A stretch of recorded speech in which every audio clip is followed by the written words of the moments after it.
Hi there! Welcome to Akila's Map. I'm so glad that you're here to join me today. Today we're going to be talking about energy blockages, specifically when it comes to decision making. So the great thing about this topic is it applies to absolutely everyone. But today I'm going to be talking specifically to my type A people pleasers. Two different categories, but somehow have a lot of overlap. Specifically my eldest daughters. I've noticed I am one of them. Let's start off. Okay, so first let's talk about decision making. Decision making is one of those things that we have to do every day over and over and over again.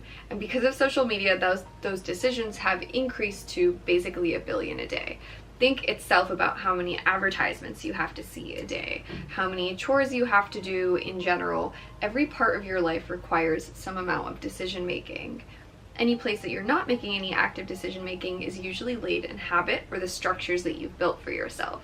This is why healthy habits are so helpful, because it defaults you to automatically making good decisions for yourself without using your brain. Essentially, when you're relying on habits or easy things that you don't really have to use too much of your brain for, this is a comfortable space, and we're usually in this space when we feel free and we feel safe to be so. However, big decisions that we have to make, rather than the smaller ones, would require a lot more of our energy. A lot more of our brain power is required to make these big decisions. So what would these look like? These would look like trying to build a business, learning a new language, trying to reach a new level with your partner, trying to enter a new job market, trying to find a better job.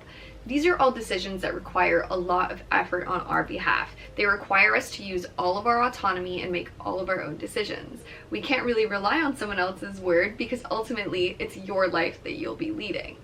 So to make these big decisions, it usually requires a lot of our energy. This is also why you usually see people who are in bigger positions or people who are moving forward in life detaching themselves from those around them.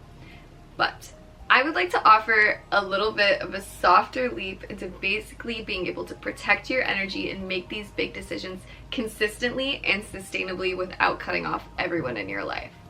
Okay, now that we know what decision making is, what decision making requires, let's talk about indecision. Indecision is the exact opposite of decision, and it's when you're in a place of stagnancy, and it's usually when you're in a space of flight, or freeze. I love a good freeze.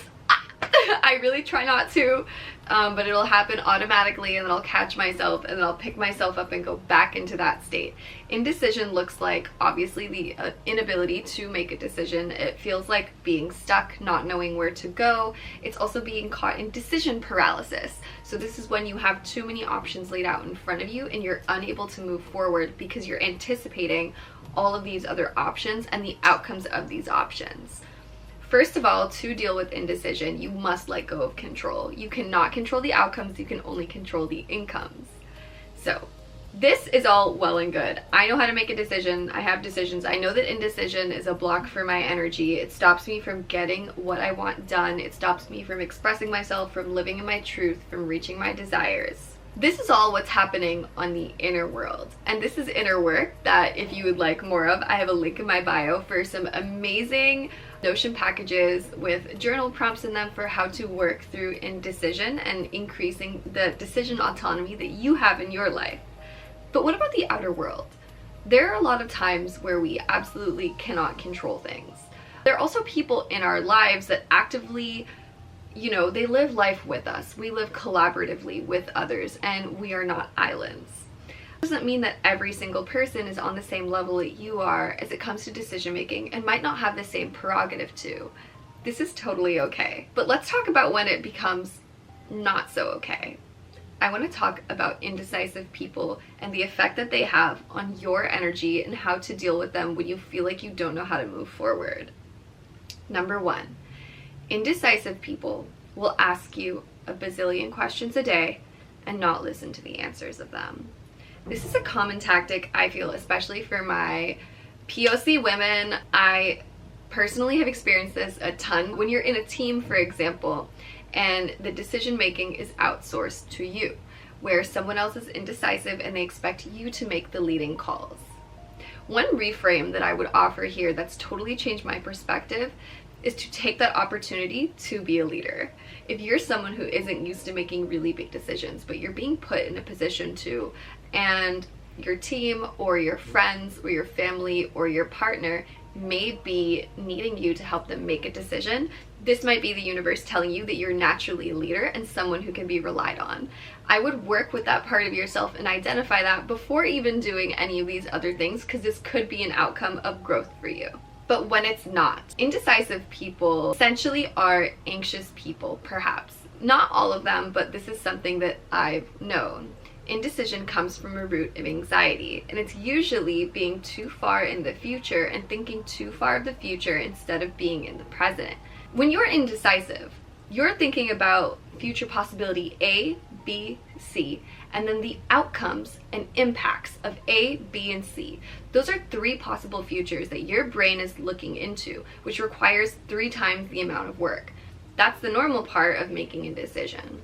But then, when you're also handling someone else's outcome C, D, and G, you're doubling the amount of workload for your brain.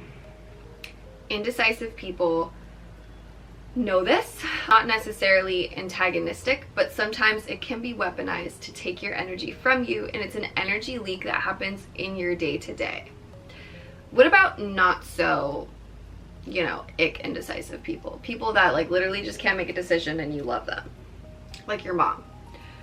Here are some things that I've felt that really help. And funnily enough, I feel like my mom definitely did teach me these skills. One is, I'll give you an example. Say that you and your friends are going out to dinner. You are not a picky eater, speaking from experience. I love all food pretty much. I'm extremely open. And don't really have a preference for what to eat, but you need to make sure that you guys go eat on time and come back so that you can get home early and have a good night. You're all together and you're trying to find out what to eat, and suddenly you hit a block. No one knows what to eat, everyone's indecisive, everyone's looking at each other trying to figure out what they want, stuffing their own feelings down. One person is set on one thing. Here's a great way to deal with this. Number 1 is, even if you don't have a preference, come up with one. It will give your discussion a direction and a way to move forward that is actually productive. Say, I don't really mind no matter where we go. I'm here to hang out with you guys and have a good meal. But if I had to make a preference, I would say X. I was going to use Applebee's for that example. Absolutely not. I would choose that. And watch how the conversation shifts as it opens up to what people really want and offering preferences, and you will definitely remove at least some of the energy blockage that came with that indecision. A really great second option that I found out, this works extremely well one-on-one, is when you say, I'm struggling to make a decision out of all of these options that we have in front of me. How about instead you give me the 2 that you would like and I can help you choose one. This is a great way to move forward. And if you do have a preference and you do have a place that you really want to go, say it. Say it and make sure it happens. Because usually indecisive people are also open-minded but scared and anticipating the future, and your reassurance can help them. I hope that tip helped. Okay. This is my second tip, and this is for my girls who, this isn't necessarily towards indecision, but this is something that will speed up your decision making and help improve your autonomy and your authority in situations. One of the things that I've been working on this month that has absolutely changed my life has been, 1, I've smiled a lot more, not anything to do with that, but just allowing myself to be bright and glow from within. But 2 is knowing when to let that out. When I'm in conversation with people, I feel like it's a basic kindness to make sure that they know where I am in the conversation and that I'm following. I think it's really important, especially as an aspiring coach. I think it's especially important as a coach to make sure that your client and whoever you're speaking to is engaged and knows that you're engaged and that it's an equal conversation. With that being said though, that does not mean that you have to continuously nod as they're speaking. Yeah, absolutely. Those are amazing affirmations, and it's so sweet that you're willing to give people those. I promise you though, they are on board with you listening to them. Your eye contact and your attention is magnetic, and it speaks for itself. Even if someone is nodding along and their eyes aren't in it, people will know. Similarly, it's the same way with the amount that you nod. You absolutely do not need to overcompensate right there. And that's usually why we do nod. It's because we're scared that the other person thinks that we're not listening or we're not engaged. Take a moment to look within yourself and reassure this person knows that I'm here and knows that I'm engaged. Focus on what they're saying. That itself will give you confidence to do the next step. The next step is to completely cut out your nodding. Reserve it only for when you really do mean to agree with them. This is something that I notice a lot of women go through. We have a default, yes.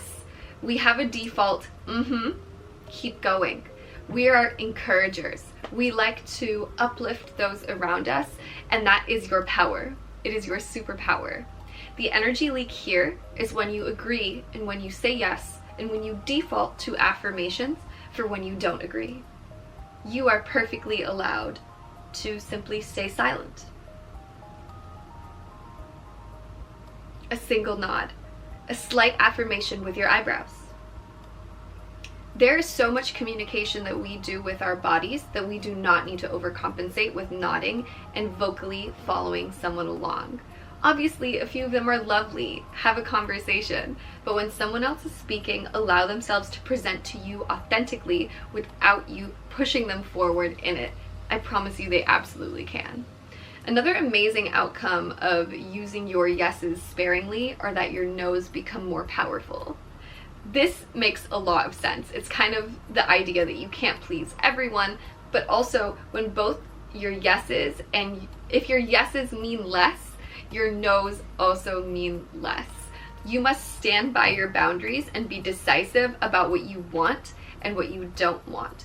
And when you are in a place where you aren't sure, you are fully allowed to stay quiet and work that through. If you would like the other person to see you and help you figure that out, you can. But that is also energy that is fully within yourself and you're fully capable of doing on your own. If you don't agree with someone, it is not your responsibility to make them comfortable with you disagreeing. You are not disrespecting someone by being quiet and observing.